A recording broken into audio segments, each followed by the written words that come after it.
You think you do, but you don't. Classic WoW! When's Classic WoW coming out?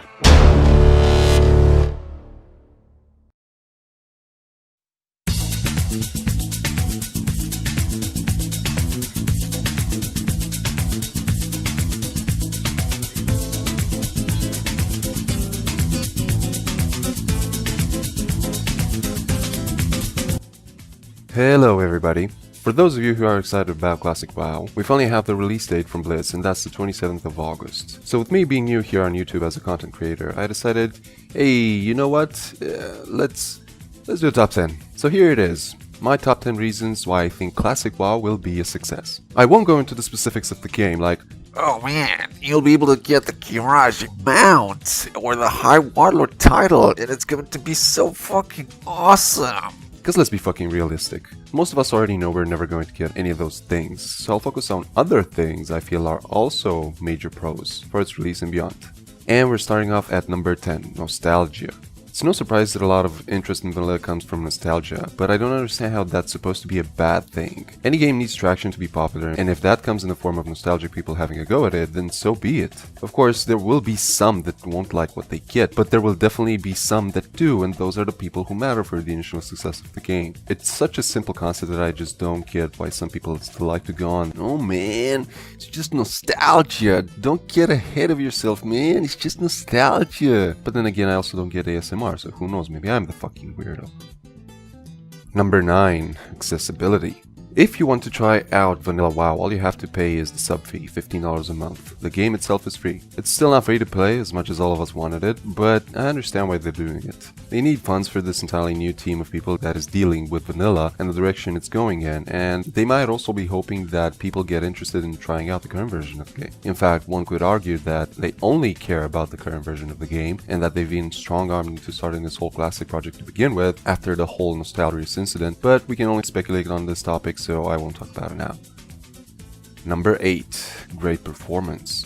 If in the past Vanilla WoW had been developed to work on any potato, then with today's standard of PC, you can now take your current potato, cook it, eat and digest it, then shoot it back on top of your desk, and it should still be able to run Classic WoW with full graphics. Not only that, but we're also no longer plagued by the shitty internet connections of the early 2000s, so overall performance should be at an all-time high, and really allow for epic events to unfold as intended. If you like assaulting Darnassus for the fucks of it and kill all Evs in the name of the Dark Lady, oh yeah, that's still a thing. Then go right ahead and get everyone on your server involved and see what it actually means to bring massacre to an entire city.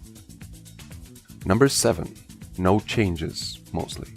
New players have no idea and people that dislike Vanilla don't care, but the whole point of this project is to first and foremost give old players the chance at reliving their glory days of the past. So fucking with that would be like flirting with a prostitute at a dinner table with your wife. Despite that, Blizzard still gave that prostitute some odd looks, swap sharding and loot trading, but they claim sharding will only be in the starting zones, which is really not representative of the game as a whole, so the experience is really unaffected, and trading is only allowed in raiding.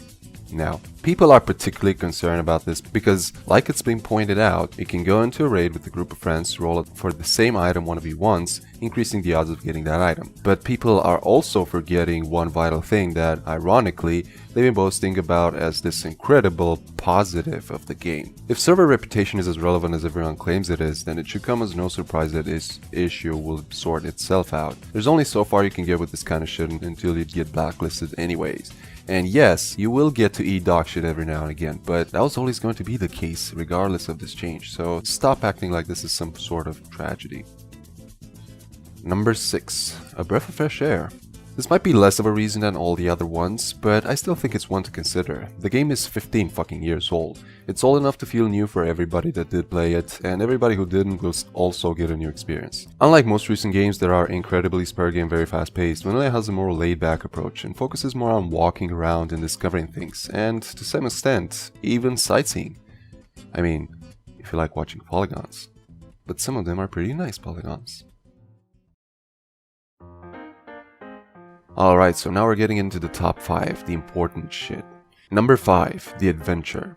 Unlike all of the expansions that were added to it, Vanilla didn't have a main villain, no overarching threat looming on top of you like a pair of really demonic balls that threaten to teabag you in the face unless you get a group of 20 nerds to castrate the fuck around LFR. And that allowed it to have multiple shorter but interesting storylines, some of them taking you all over the world. You don't really have an end goal besides reaching 60 and doing whatever you feel like. Up until like level 20, the leveling is pretty straightforward, but from that point onwards, the world really starts to spread out and suck you in, and it's really up to you where you go and what you do. It's less about racing to level cap and more about exploring and have random encounters along the way. And it also has this feel about it that you're playing a survival game against the world as well as other players. The silver lining here being that you feel like this is the case, as opposed to BFA where you're being told that's what's happening.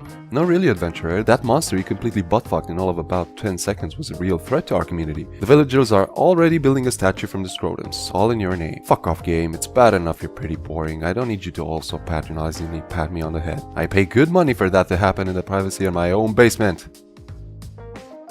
Number 4. Knowledge. Once again, unlike the current version of the game where you're being dragged everywhere by the nostrils, like an abusive dad that takes you out on vacation, Vanilla is a bit more mysterious. There is so much to know about the game you could probably choke a black hole with its Wikipedia article alone. And the great thing about it is that the more knowledge of the game you have, the more valuable as a player you will be in any given circumstances. Leveling, raiding, PvP, farming, anything really. In fact, you could pretty much say knowledge of the game is its own little progression system, and this plays in very nicely with all other social aspects of the game, and really makes you feel like you're actually helping people out just by knowing stuff. Of course, you can't beat Google, and it won't be the same as 2004, but you'd be amazed at the amount of people that are incapable of fighting thousands of search results through the mysterious power of typing out what you need to find out. Number 3. More impactful rewards. It's no surprise this is towards the top of the list. This debate has been going on for over a decade now, and it's already been discussed and dissected to death, so I don't really feel like talking about it, but I think it's still worth mentioning that even if the Archangel Gabriel himself were to come down from the skies, give you $1 million, shook your hand, called you a good boy, and just before he left, he also gave you the best blowjob in the whole fucking universe, it was still not compared to the feeling you have when you get your first epic. Number 2. Community support. The strength of Vanilla, and to an extent WoW in general, lies in the strength of its community, and I'm sure a lot of influential people will do what they can to maintain interest in the game. I'm expecting people like Asmongold, Nixium, Tips, and a lot of others to do what they do best, streaming, videos, and whatever. But I'm also expecting people like the Nostalgious team to put their backs into it. I mean, they, out of all people, love the game so much that they sacrifice their own personal spare time just to be able to maintain those servers, with no benefits other than gameplay they enjoy. Classic for them must be like opening gifts in the morning of Christmas Day. And heck, even I'm considering streaming when it launches, but that's like saying my grandma's also considering fighting ISIS, so I won't add on that anymore yet. And finally, on to number 1. This isn't really a reason to say Vanilla will be a popular and fun product, but in my mind it's something that's still really important. Important enough, in fact, that I think even Blizzard themselves are seriously considering it, and that is to use data from Classic to improve the current game. It's a no-brainer, really. The community have been so strong-headed about getting Classic back that Blizzard really had no choice but to make it happen if they wanted to get out of it looking as the good guys. But I'm sure that, like many of us, they are fully aware that Vanilla can only last so long before it inevitably requires more content or it will die a cruel death, which would ultimately make it a fruitless effort. And bringing out all previous expansions back is just asking for a nightmare to happen, with people being divided over what they like the most, lacklusters of population spread thinly among a few servers, and to top it all off, there will always be the disappointment of no new things added to the game ever again blooming on top of your head, because you can't fuck with that by default. That said though, all is not lost.